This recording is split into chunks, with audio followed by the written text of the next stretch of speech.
Amici di Profumi di Nicchia, sono molto contento di presentarvi David Frossard. Oggigiorno direttore artistico di Obvious e di Frappel, ma in passato una delle figure dietro il successo internazionale di Artisan Parfumeur, il lancio di Byredo e Parfum d'Empire e la creazione, fra le altre cose, di liquidi imaginaire con il nostro amico Philippe Di Meo. Qualcuno di voi l'avrà già visto in uno dei video dedicati ad Exans e avrà intuito da subito che si tratta di una persona tanto sopra le righe quanto carismatica. Io vi confesso che mi sono divertito davvero tanto a confrontarmi con lui e penso che la sua idea sia un perfetto esempio di come questa professione vada vissuta oggi, innovando, seguendo le proprie passioni e facendo degli errori così come dei passi indietro. Per l'occasione, siccome i due brand potrebbero essere poco noti a molti di voi, ho pensato di viziarvi pur di farveli scoprire. Entrambi gli Discovery Set, uno per Obvious ed uno di Frappel, per un valore totale di 72 euro, potrà ricevere in omaggio una travel size da 15 ml del valore di 65, di una delle fragranze più di successo di Frappel, dall'Umanista a 1270, da If a The Orchid Man, passando ovviamente per i legnosi Bois Blanc e Checkmate. Chiaramente questa promo vale anche per chi decidesse di acquistare una full size o di Frappel o di Obvious. Tranquilli, riceverete comunque la vostra travel size. Per rendere attiva questa offerta vi basterà inserire nella pagina carrello di 50 ml il codice ovviamentedavid, tutto minuscolo e senza spazi. Unico appunto, abbiamo a disposizione solo una cinquantina di travel size, per cui l'invio dell'omaggio, quindi della fragranza che riceverete, sarà totalmente casuale. Se però voi foste fra i primi ad avvalervi di questa promo e ci scriveste la vostra preferenza nei commenti dell'ordine, cercheremo, ma non lo posso garantire, di esaudire tutte le vostre richieste. Dopo questa lunga ma doverosa introduzione, non mi resta che lasciarvi in compagnia di David e delle sue visioni del mondo delle fragranze artistiche.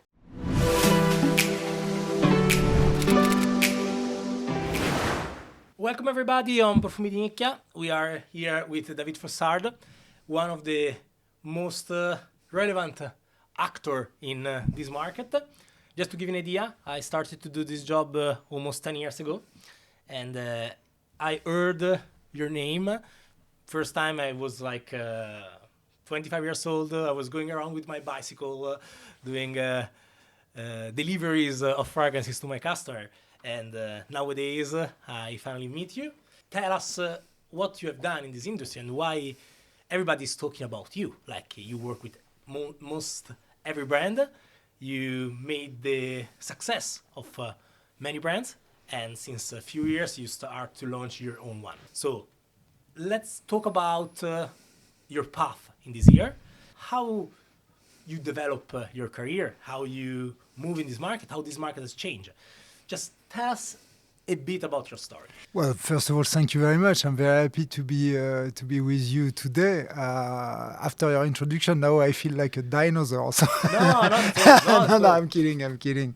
Well, we'll have time to discuss fragrances, but for me, the most important thing are the human relation. And even in perfumes, we can talk about it. But what matters to me is all the people I have worked with and what they wanted to do. I guess that's why I'm still in the perfume industry and I've been quite successful. But just because, I like the people, I trust the people, they trust me, and well, not all of them, but it's impossible to be liked by everyone. Yeah, exactly, and that's not what I'm looking for. But I have a passion for relationship and to develop that. And because I'm a bit an outcast. I have always felt that I was a kind of outcast. And this niche, I call it the niche revolution. You have to understand that in the French market, when I started, a lot of people were noble. So it's a caste. Luxury is really for a certain type of people. And I'm a kind of outcast, and the niche revolution was very good for me because it was about creativity. It was a lot of people which were a bit weird like me, and I felt very good in this revolution. Now things have changed, unfortunately, but that's why I'm trying to keep going with the same revolution. First of all, you are not a noble. Let's say this. You said you're an outcast. No, by the way, I am. But well, my family, I have my own my own coat of arms, Okay. which is Dieu seul fait grâce in French, means only God forgives. Okay. My ancestors, they were from Switzerland, and at that time, Switzerland are guards. You know, they are the Pope guards Yes. still. My ancestor was the guard of the Duke de Bourgogne, Okay. and he killed one of the guy who wanted to kill the Duke, and he said, only God forgives. And now it's the motto of my family, but we lost our particule, we say.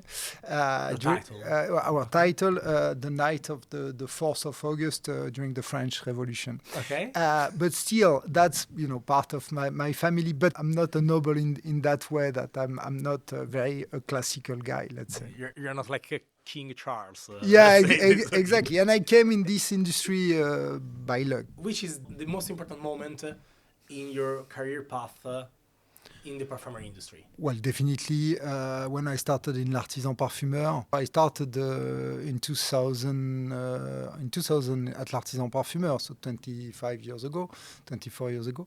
I discovered a full world of creativity, craftsmanship, know-how, value added. I loved it. It was such an experience. We were in Passage d'Enfer, the former office.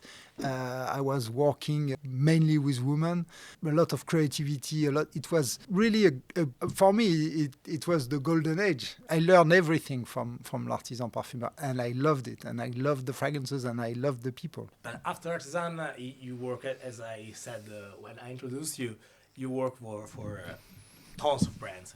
Before you mentioned me, Memo, we met John Molloy a few years ago. You work with Parfum d'Empire, because also you are from Corsican.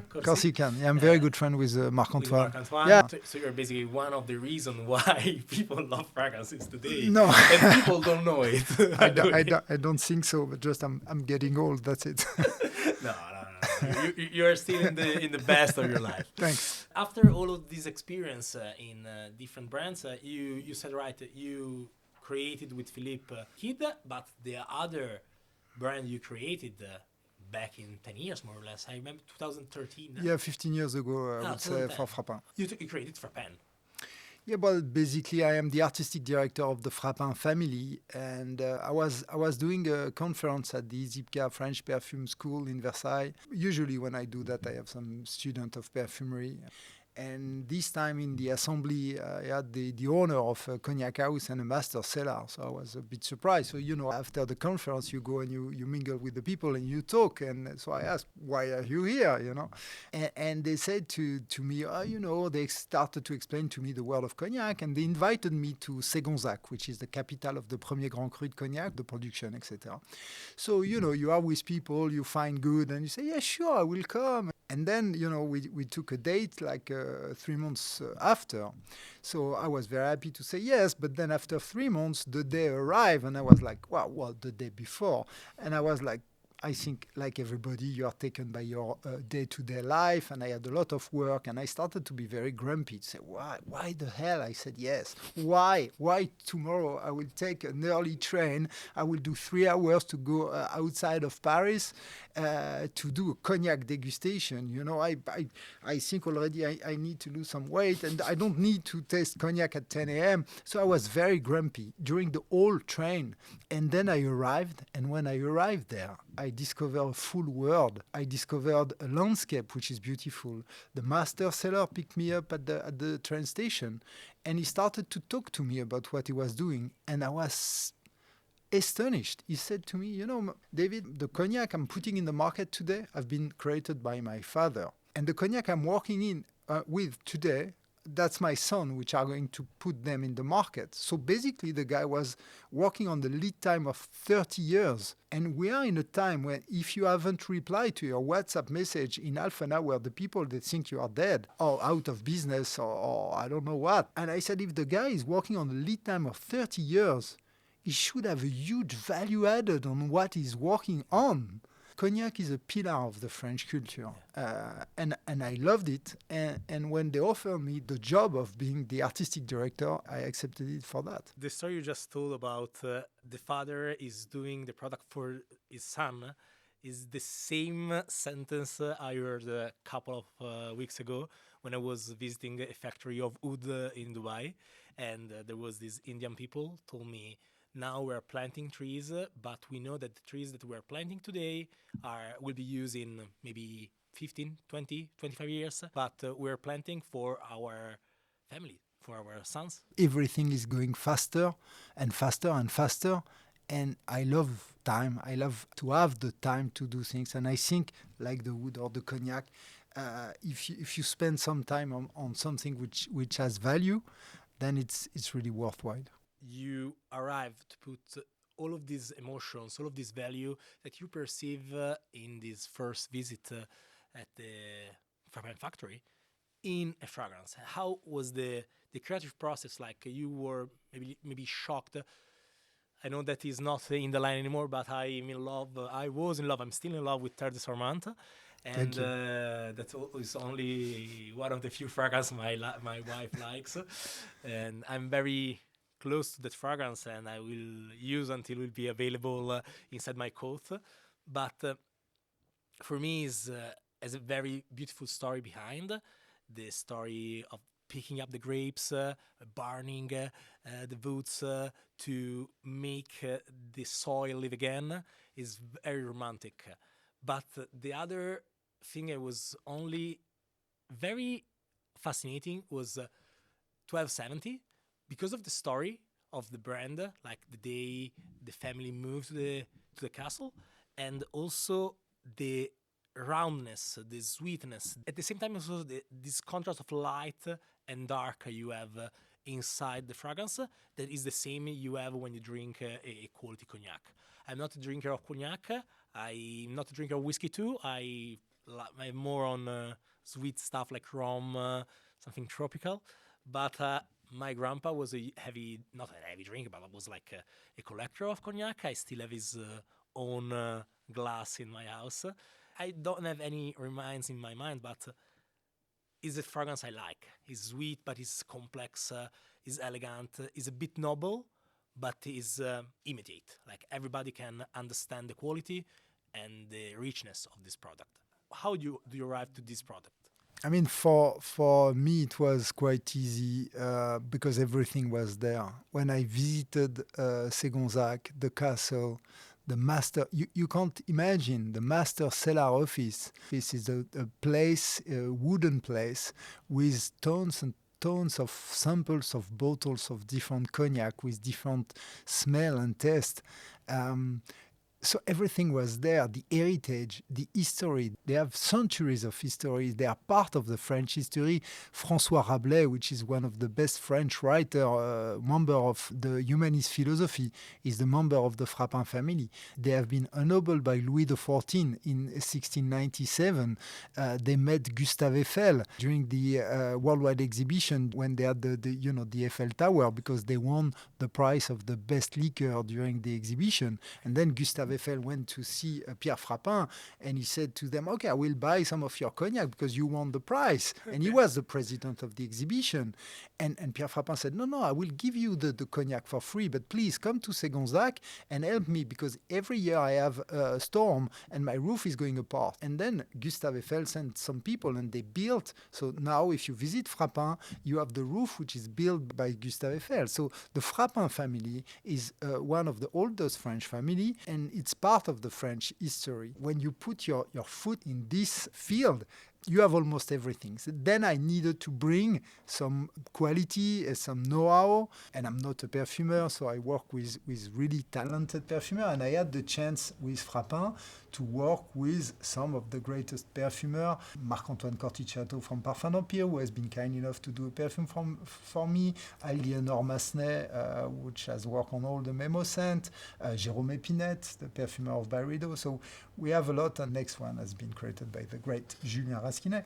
So the heritage on one hand, the great perfumers on the other hand, and what I tried to do was to bring a different point of view in the perfumery, which is this way of life that you have outside of the big cities. I would call it the gentleman farmer way of life, let's say, where you have time, where, just a walk in the field can be your day, So it's a different perspective on life where you need to value simple things. And that's what I like and I try to express in Frappin. So you said something that I really like is appreciate simple things. I will start with my idea of 1270 because Frappen family has almost 800 years. So when I smell the fragrance, I perceive the complex, I perceive the quality, I perceive the richness, but at the same time, it's calm. It's not shouted. It's not something that you can consider trendy. It's just outside of the rush we live it today. It's like a pause. I remember when I talked with a piano player.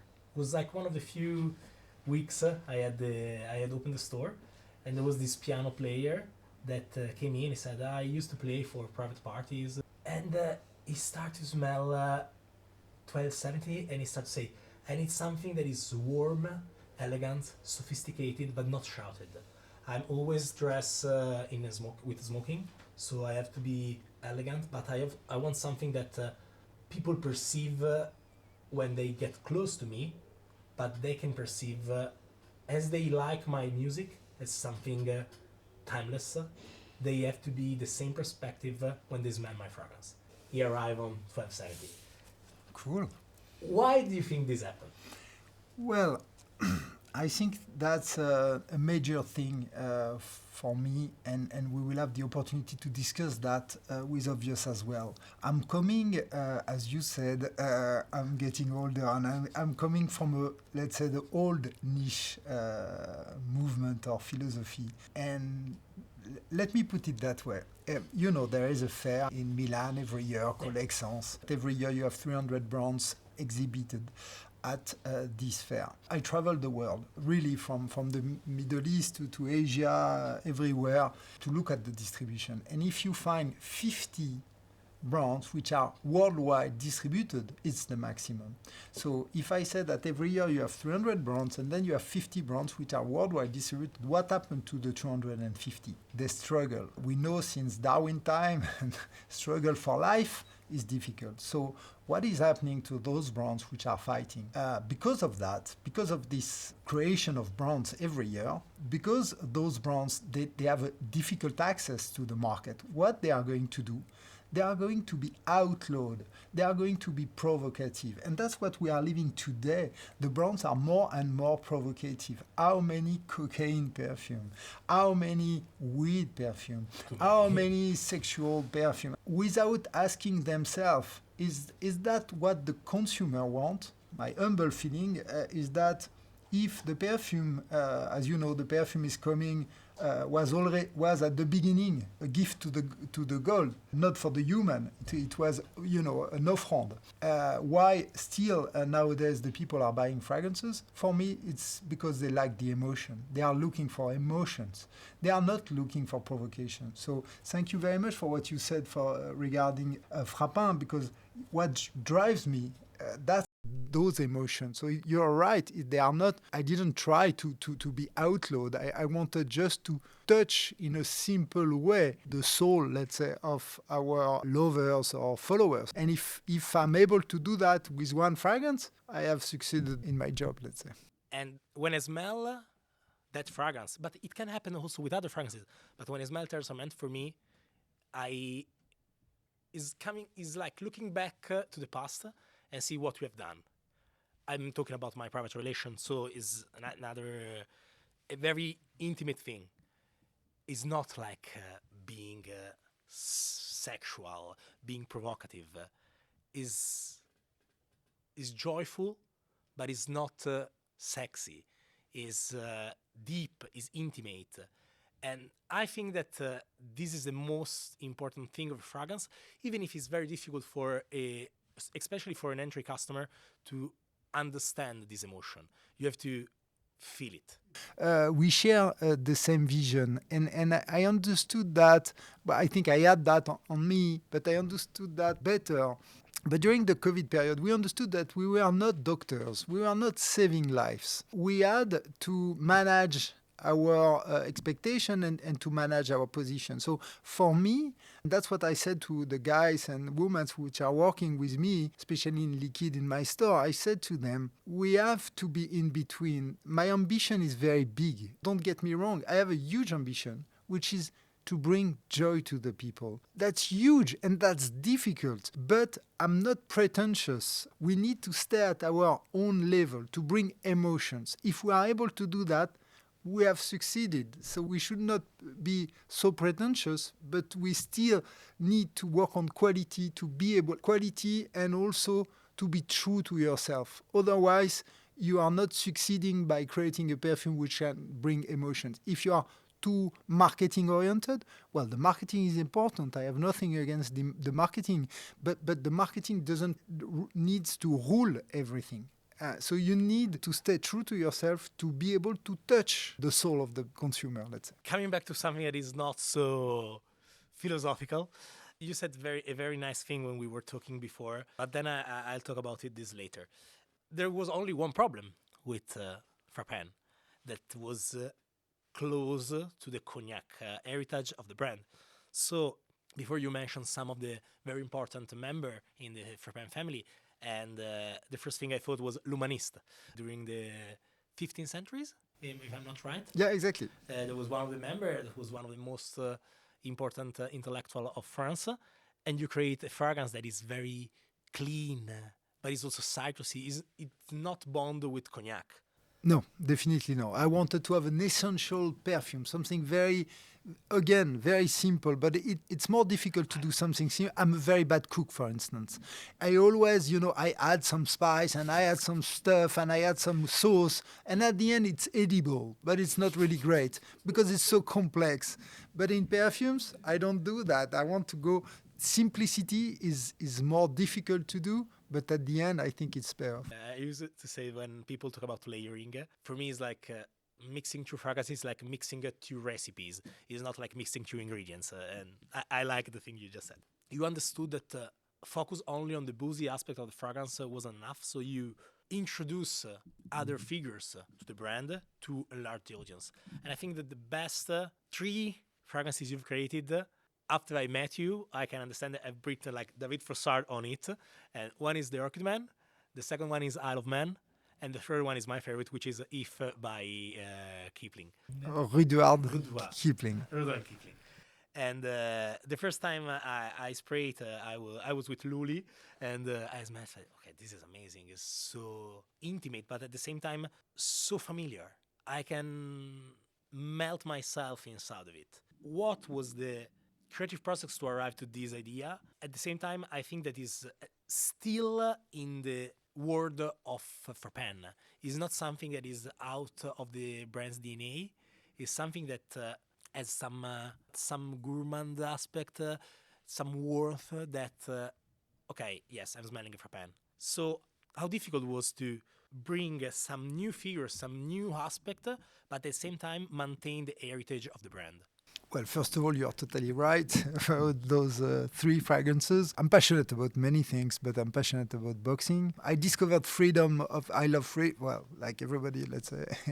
I discovered the freedom on a motorcycle and the trip. And as I said to you at the beginning, I love to meet people. And a trip in a motorcycle, it's a trip where you meet people. And boxing, you meet yourself. Those 3 fragrances represent a lot about myself. But it's true that it was not so easy, because when you come with, let's say, the Frappin logo on your head and you talk to a perfumer, obviously the perfumers are so happy. Why? Because in the world of perfumery, working with the perfumers, they have always worked with alcohol, with great extract of rum, with great extract of cognac. So it's a great inspiration. Each time I was approaching a perfumer, oh, cool, Frappin, yeah, let's do a boozy fragrance. And I was like, okay, but no, not this time. Why? Because First of all, if you do 10 boozy fragrance, then you will have an issue economically. So you need to approach different type of customer. What is interesting to me is the people, and I prefer to say, okay, let's do some fragrances which are boozy, because obviously that's the DNA. But why the Frappin family has been able to do that? Why the cognac is such important as a pillar of the French culture? It's because it's emotions. I want the people to be moved by 1270 like they can be moved by an amazing cognac. I have this sentence, which in French is good, but in English is not so good. But I say, without the five senses, I think that's what maybe Italian, French, some culture, old culture can bring to the world. If we have something, I think each culture has something to say to the world. What we can say is that without the five senses, the life would be meaningless. We can't live only on rationality. And I think that's what I want to carry. I want the people to be moved by the sensuality. So not working only on boozy fragrances, but also taking off some of the character of Frappin to create great fragrances. If it's a different story, as a friendly way, you shared with me your emotion on Terre de Serment and your specific time of your life. Like everybody, I had also my time and my difficult time and my rebirth. Let's say, I had a difficult time in my life, and one of my friends said to me, "Would you be interested to do a charity race in India?" This friend is totally crazy. He's a great adventurer, etc. He said, "Well, the idea is to take a tuk-tuk and to do 3,000 kilometers in the most dangerous road on earth." So I said to myself, at the point where I am, maybe that's the most intelligent thing to do. So I did that, and I discovered India, which I didn't know. And basically, we crossed India in a tuk-tuk, in a rickshaw. And I loved this country, and I loved those people, and I loved this experience. And we went through Mysore. And when I went back, I really wanted to tell this story in a way. And I remember my grandfather, which... in a way, is a great inspiration. We always have, when you talk to people who are in perfumery, they will tell you, my mother, my grandmother, my grandfather were using this perfume. My grandfather was very elegant, and he was wearing a Pour Monsieur Chanel, which is the only perfume that Coco Chanel has created for men while she was alive. So it's her vision of what a man should smell. And my grandfather, one day, he showed me If, which is this amazing poem from Rudyard Kipling, which is a father telling to his son how to become a man. And I liked it very much, and I think I have this question, what a man should be. As a man, how I could try to be complete. And If is an amazing reply to that. So I went through India. I had this poem coming back. Rudyard Kipling is a British writer, but born and raised in Mumbai. And I guess I put everything on the same, and we work with the perfumer and created sandalwood fragrance. It's very creamy. You have the light in the opening and I can perceive the milkiness, the milky aspect of the fragrance is starting from the top, going to the bottom. We have the cinnamon from Ceylon, the Karnataka pepper as well. We wanted to have really a rich approach from the region, and I think that you smell it. It's really exotic fragrance. No, but it's very familiar. It gives you this warmth, but it's like an hug. Let's change perspective. I'll start from a sentence you said before when we had the camera off. You before said back in the 90s, there were 2% of people that were using Apple PC, Apple object products, and 98% that were using Windows. But you notice that those who were moving from Windows to Apple, they will never come back to Windows. And that's because the product has a value inside. And this is, I think, the most difficult thing to communicate today for niche. Today is very difficult to communicate a value that requires time. At the same time, you said perfectly before, if you don't answer to the phone for 1 hour and a half, people think that you are dead. Everything is going so fast. You have to conquer the audience in 3 seconds. You have to shout immediately, then get their attention, talk with them, and try to deliver your message. On the same time, social media has lowered the attention of the audience. So many people, and not only on fragrances, are just catch by the first few sentences of a creator, of a brand, of a retailer like me, and they just stop there. How do you deal with this new audience? How do you try to target this new audience that has entered in the market after COVID, more or less, because in Italy we had this boom in the niche after COVID, after pandemic. In your opinion, why people move to niche? Is just a matter of coming back to beautiful things like you said when we were smelling 1270s, or is just another way to distinguish themselves from the mass? But if you want to distinguish from the mass and you follow the advice of the social media, you are coming back in the mass from the back door.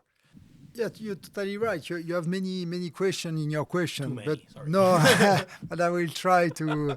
But in France, for many years, we had some speech and conferences, etc. And the people were not very, the people which are working in niche, we are not very happy about the niche name. They were, because basically it's other companies, other field who gave us the name of niche fragrances. And they were saying, okay, we are artistic fragrances. No, niche is for dogs because, that's the small house for dogs.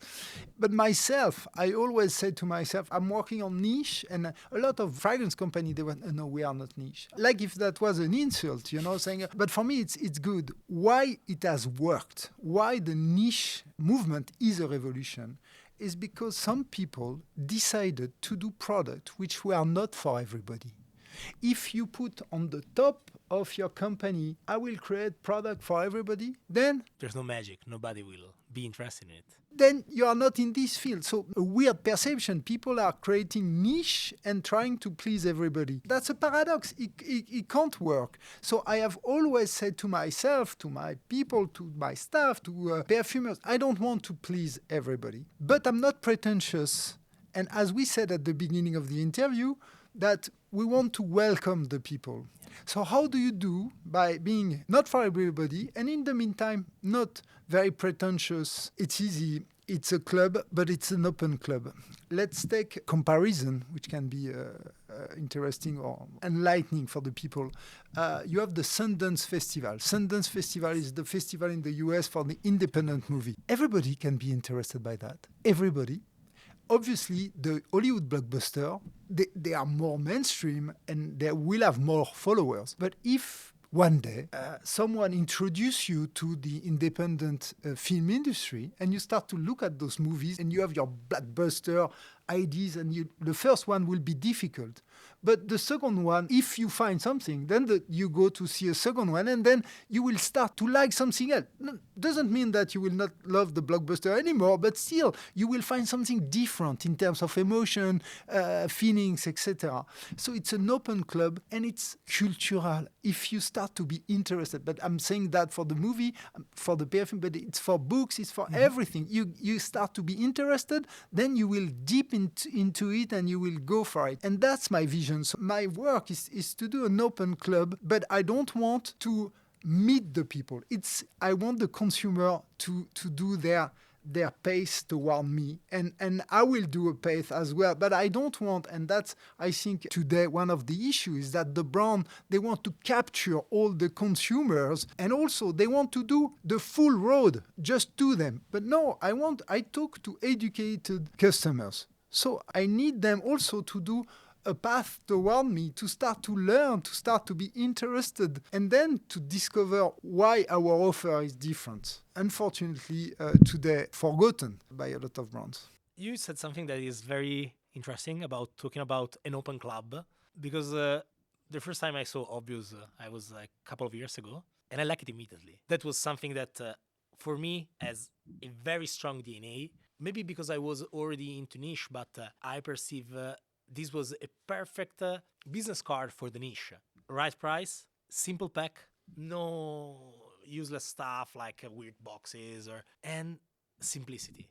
Because doing something simple is the most complex thing ever. I don't know if you like football, but a typical sentence you say is it's very difficult to play a very simple football. That's funny that you're saying that, because when I talk about obvious, very oftenly I say to the people, when you watch great boxer or great tennis player, when I watch Nadal and you look his forehand and you say, oh, I could do the same. Well, you have the feeling that you have the feeling that it's simple, but actually it's not. It took hours and hours. But when you are at this state of the art, it looks simple. When I started to discover it online, the first fragrance I was really pleased by was Everven. Inverven. No, I always well, I know it's friends, crazy. Yeah, I know. Why I was so interested by Amverven? Because for me is very elegant, full of energy, bright, and for me it's also sophisticated because it's not just a lemon. Then I'm very into green fragrances, so I love all of this green aspect of a fragrance. Usually when you think about a Vervein, you always have this sharp part, can be annoyed to someone else. You rounded it with a lot of white musk, and it's so soft, so comfortable. It's like this is the typical scent I would love to smell on a person I will ask help for. Confidence. A feeling of confidence, but not on me. I will feel it on me, but I will prefer to smell it on someone else. I don't know if a customer that arrives into the niche can perceive all of the things I do. And I think it's difficult for someone that is shocked by the influencer to appreciate a product like this. You're right, definitely. Well, and to come back to your question earlier and to reply to this one, I think there is a very interesting book from Kandinsky, the great Russian painter, called, I don't know in English, but it's called Du spirituel dans l'art et dans la peinture en particulier, what is spiritual a bit about art and painting in particular. And he's explaining something. It's the pyramid. At the beginning, like art, he's talking about art, but it goes for perfume. So the pyramid, at the beginning, you have the early adopters, which are connoisseurs, which react to certain stimuli. Because, we were working for l'artisan parfumeur back then, 25 years ago. L'artisan parfumeur was doing every year a new juice, quite simple, in a very basic bottle. And all the connoisseurs, they were coming and they were really happy to buy this fragrance. If today the l'artisan parfumeur was doing that, it would be a failure, because now the pyramid has moved. So now we are in a more wider range of customers, which doesn't have exactly the same stimuli as the first one, and they will not understand why they don't care about the bottle. You could put, if the fragrance was great, you could put that in a glass like that and it was selling. Nowadays they want something, very complex, etc. So definitely the audience has changed. Well, for a part. The obvious project is what? Is me, middle age, let's say, looking back at my career and of the road I have done in the niche industry. And after 20 years, I looked, back and I said, what it has become.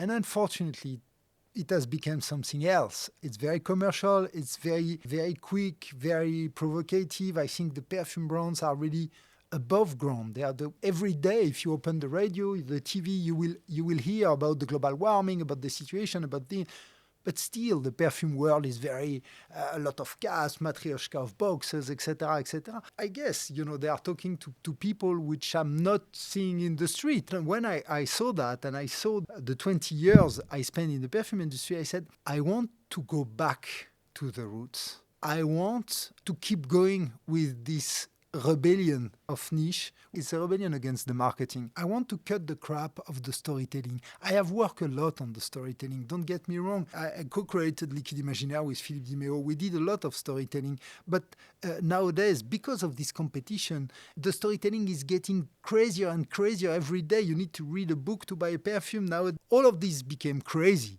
And I said, okay, it's obvious that it needs to change. It's obvious that we need to do an eco-conceived product when the world is getting to the end because of the global warming. It's obvious that we need to control the prices. When I launched the first product of many brands, it was half the price that it is today.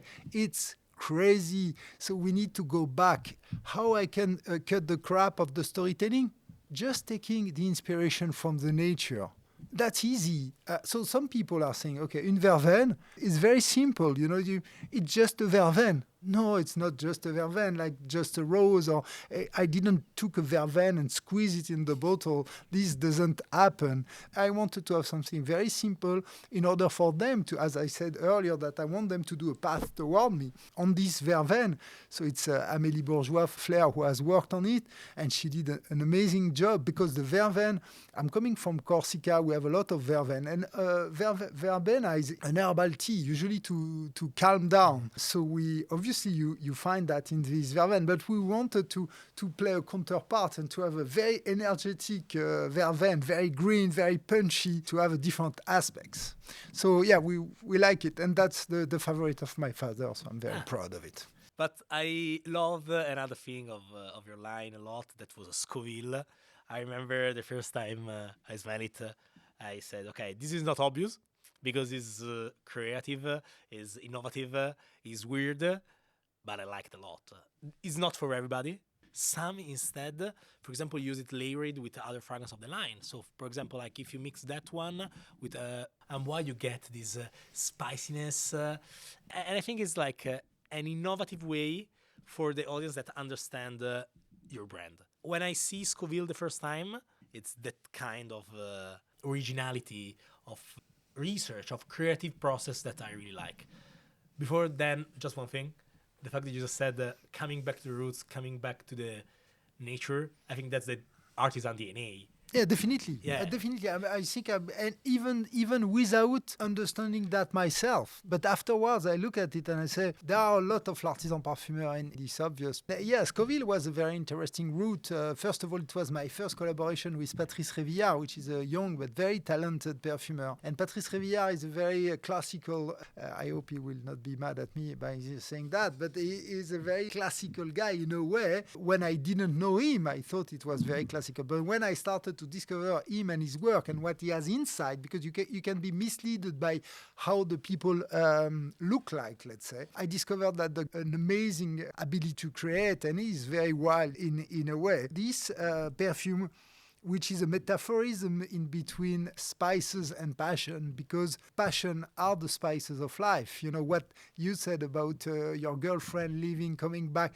We have all lived those moments in life where everything is more tasty, but it's burning as well. It's dangerous, those moments. We wanted to do this parallelism, and he has worked on this amazing fragrance, which it's definitely not scope of what is really the bestseller nowadays. So it's not really sweet. It's green fragrances. It's a bit difficult. Green and spicy, things I like. So when it starts by this red pepper that you cut, and then we have an ingredient which is really amazing, and we are very proud of that. It's coming from a very interesting company. A very specific guy called Stéphane Picard. He has a company called Behave, and he's kind of Indiana Jones of the raw material, let's put it that way. So he's traveling in the world, meeting some tribes, and trying to find ingredients and to build a sustainable supply chain, and he brings those ingredients back to the perfume industry. So in the earth of this perfume, so at the beginning you will smell the greenness from this Sichuan red pepper, but then just after, in the earth of the perfume, you have an ingredient called the priprioca. And priprioca it's a root coming from the shipibos. The shipibos are Indians from Peru, and these roots is used for the wedding ceremony. And these roots will smell something ambery woody and will resonate. Resonation is like when you are burned by a red pepper. You know, you eat it, you have the taste, and then you have it resonates all day long. And that's the same thing with this fragrance. But they have in Peru, especially the shipibos, they have the perfumistas like shaman, all this kind of experience. Perfume is a window to an imaginary world. Nobody knows why the people are still buying fragrances. So I think that's for the emotion. That's because it brings us a supplement of soul. Absolutely. I don't know if you know Meo Fushuni. Si. Meo Fushuni, he was here like a couple of months ago, And he said, every time I do a fragrance, it's just putting a piece of myself in the bottle, a piece of my soul, a piece of me. And when the project is finished, that part of me is gone and is for other people. I think is that the nature, the beautiful nature of this market. So we arrive almost at the end of our interview, and we arrive to the haute collection, am I right, of Obvious, because we said many things about this brand at the time we are right now. With the market that is growing in this way, probably you have to offer to the audience something different. But so how do you answer to this need? Like you perceive that something was missing in Obvious, and so you introduce a new line. Let's go back to the beginning of this interview and my work in Frappin. For Frappin, I put my shoes on the Frappin family history, DNA, and try to respect it. Obviously, it's a lot of me in the creation, but I have a style, I have a guideline. When I co-created Liquide Imaginaire, Philippe was the head and still the head of the creation. So I was working with him, but I was following his lead on the creation. Obvious, I'm free. And then I want to use this freedom. At the beginning, as we said, I created those perfume. I wanted to cut the crap of the storytelling, and I said, okay, let's take the how to cut the crap of the storytelling. It's not so easy. So I said, okay, let's take the inspiration from the nature, like the Impressionist painter. I will paint my rose. But it's my rose, it's my vision. But then we are in different time, and the consumer can have a misperception. And because I wanted to control the price, I wanted to take the inspiration from the nature. Some people understood my work in a wrong way, saying, okay, it's simple, it's more commercial, more accessible, etc. I wanted to reply to those people saying, in Obvious, because I'm free, I'm able to create whatever I want and to approach whatever I want in terms of perfumery. Some people will feel very comfortable with un musc or un bois, which are really skin perfume, which you will discover in the neck of your loved one. But some like sillage fragrances and more faceted fragrances and more opulent. You know, we are in philosophy, when I started reading Nietzsche, The Birth of the Tragedy, which is a book that he has wrote at 23 years old. The whole art and the whole Greece and a lot of things are balanced in between two tendencies, Apollinea and Dionysiac. So in a way, you have the Apollinea on the must-have line, which are musc, bois, etc. And we said, okay, let's approach. Like everybody, we have tension in between those two categories. And I think in a way, myself, I'm a bit Dionysiac. I like to drink, I like to make love, but I try to keep the control of myself and to put boundaries. So let's say that on this high standard collection, and that's why also I have contacted Julien Raskinet, because he's known for that. He's known for his opulence, and I wanted to bring a Dionysiac aspect to my work. So okay, we are not just Apollinian, we are also Dionysiac, and we are much more complex than we can be put in a box. That's a beautiful point of view. Thank you. Last question. This is a new collection, we said. Which is the one we should start to bring the audience inside? You said that, obviously, also the Dionysiac part. Let's analyze this Dionysiac aspect. Let's start from Frida Storn. You change the cap. Yeah, but still eco-conceived, because the cork is not outside, but it's inside. The cork can be a bit disruptive or too disruptive for certain people, so I decided to do wood. Frida Thorns, first of all, it's an ode to my mother. You know, we in perfume, we are always linked to our father, mother, etc. My mother, which is an amazing character, an amazing feminine character, she's a great fan of Frida Kahlo. For many years, she lives in Corsica. She has a house. If you go there, it's a museum to Frida Kahlo. So Frida has been always around me, her story, etc. And then, you know, I wanted to have 3 destinations which are hidden destination. Well, Mexico is not hidden, but the world is getting crazier and crazier every day. We need to have some time where we can find ourselves back. And I said, okay, maybe we can try to work on 3 destinations where you can find yourself back. The first one in Mexico, obviously Mexico, it's Frida. Frida is the flowers. She said that she used to say that she liked to paint the flowers to keep them alive. So we did a rose, and then the cocoa, because the cocoa is coming from the Aztec. It's an Aztec word. In Mexico, they are using it in a salty way. It's a spice. And I wanted to have this spiciness and not to have the sweetness that we don't like so much. And then on the dries down, you have the vanilla and the patchouli, which are the bohème life of Frida. And I liked this character because she had a very tough life from birth, disease, then an accident. And she has been able to turn that into a masterpiece. And that's what we wanted to do with this fragrance. So it's an unusual fragrance, a bit bohème, and I see the people are really liking this approach. Second destination is more spiritual. It's Himalayan spell. I took the inspiration from Himalaya. For me is the last frontier. I would love to go there. I would love to discover it. And I took the inspiration from a sanctuary called the Takcheng Monastery in Bhutan. Bhutan is a very specific country, very closed country. And the Takcheng Monastery has been created by the Guru Rinpoche, who, following the legend, he came on the tigers with wings. He gets rid of the bad spirit of Bhutan. I love this story and said we have so many bad spirits those days that I wanted to clear things. So we have worked on a leather scent where everything is related to Himalaya. So we have Nagarmota. Nagarmota is a Ayurvedic plant coming from Himalaya. The Himalayan birchwood, obviously, to do this leather scent, and the jasmine, which is originally from Himalaya. So it's a deep leather scent with wood, but we wanted to have a beautiful leather, very comfortable, very, very chic. But also, I think that compared to all the other fragrances of the line, this has a level, a tone of voice that is louder. The idea is to have a sillage here. Yeah, a lot of sillage. Really, the idea is to have a sillage, a lot of projection. Julien is really known, and his talent is really to create great masterpiece with great sillage and projection.